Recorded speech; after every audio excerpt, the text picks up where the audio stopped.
Sometimes there's a moment when you stand in front of something enormous. You just stand. You wait for it to mean something. A mountain, an ocean, a forest in winter. You stand there and something in you, something old, irrational, something entirely human, expects a response. It never comes. This is a story about that silence. What it means, why we can't accept it, and what happens when we finally do.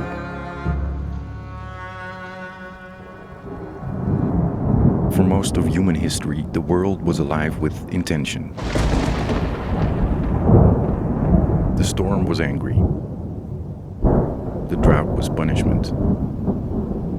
The river was generous or cruel depending on what you've done and what you've sacrificed or what you believed.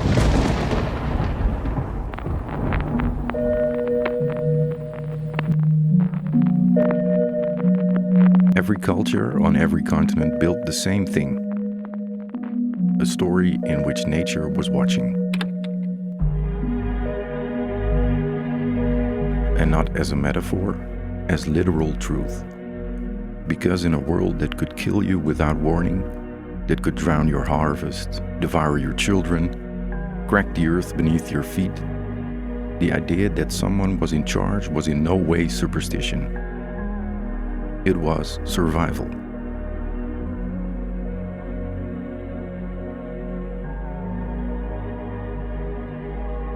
An indifferent universe is terrifying. A universe that punishes and rewards, that you can bargain with, is a universe that you can live inside.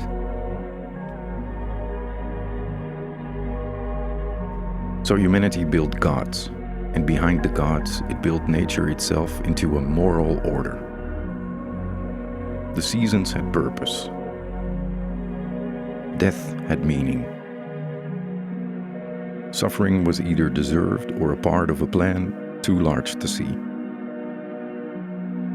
For 10,000 years, this worked, and then it stopped working.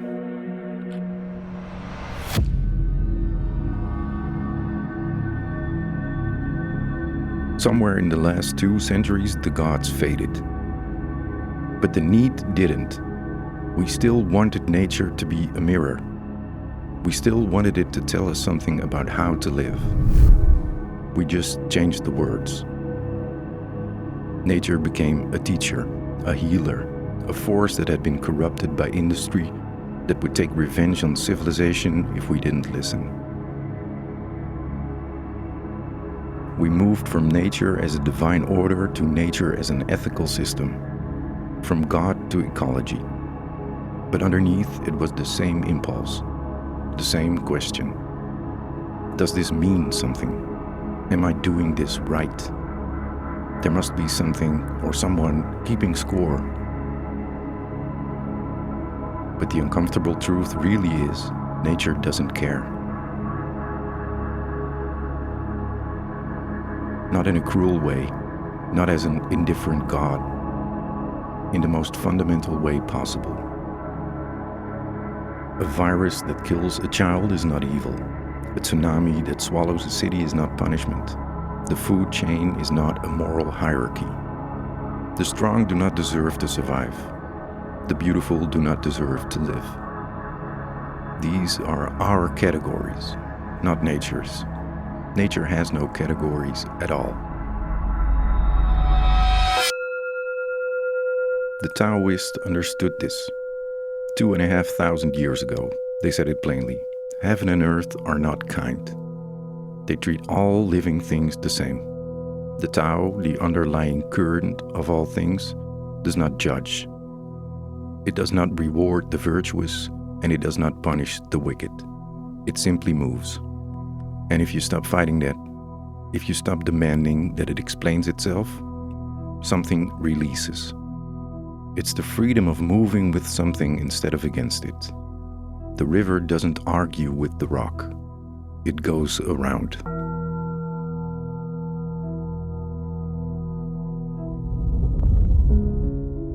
Friedrich Nietzsche walked in the mountains every day, not for his health, not for scenery, but he walked because it was the only place where certain thoughts would come. Thoughts that flatland would not hold. And what he found up there above the tree line was this: the world does not owe you meaning. The universe is not arranged around your suffering or your triumph.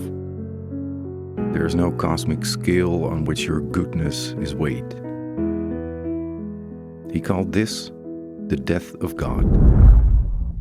And everyone assumed he meant something horrible. But he meant it as a dare. If there is no external meaning, then meaning is something you make. If there's no moral order in nature, then morality is something humans invented and can reinvent. Martin Heidegger walked a different forest path and came at it differently. He said that physis, the Greek word for nature, means the thing that unfolds by itself. Not for you, not for anyone. A flower opens but not to be seen. A river cuts through rock, but not as a show of force. Things simply are, pressing outward, becoming what they are, then withdrawing back into themselves. And the deepest problem of modern life, he thought, was that we had stopped letting things be what they were. We had turned the entire world into resource, into raw material, into something waiting to be used. And in doing so, we didn't dominate nature.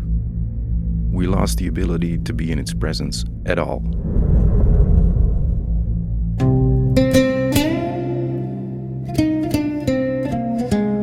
In the 14th century, a scholar named Ibn Khaldun sat in the desert and tried to understand why civilizations always fall. Not through war necessarily, not through corruption alone, but through a kind of forgetting. The people who build empires, he said, come from hard places, from the desert, from the steppe, from the edge of things. They have what he called asabia, a bond, sharpness, a collective will formed by necessity. They built their cities, and the cities softened them. They forget what the desert taught. They forget that the world is not arranged for their comfort. And then something happens, and it always surprises them.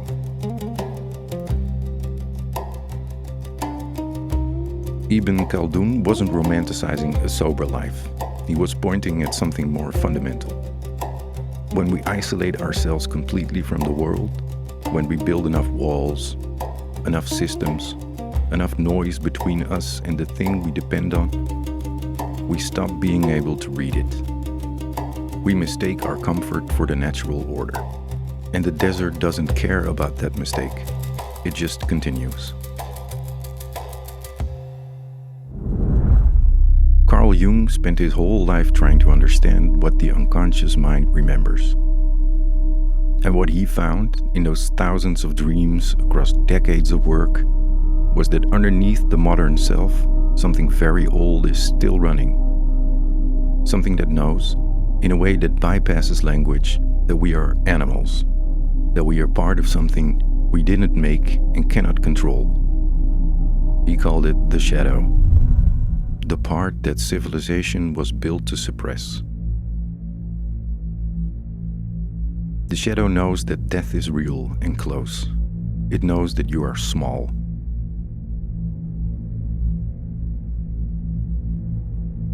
And all of our noise, our spiritual systems, our meaning-making is an attempt to draw that all out. We build a world specially designed to make this silence bearable, and it worked, for the most part. But it came at a cost. The cost is that we've become strangers to the thing that gave us life in the first place. So here we are, species that became self-aware enough to ask what everything means. But the universe did not become any more ready to answer. We are the only thing in nature that needs nature to make sense. but it doesn't. A wave doesn't know you're standing on it. And a forest doesn't remember you walked through it. But something strange happens when you really accept that. When you stop waiting for the answer and just stand there, inside that silence. You are here, briefly, made of the same thing everything else is. The world is not telling us something, so maybe we should stop asking.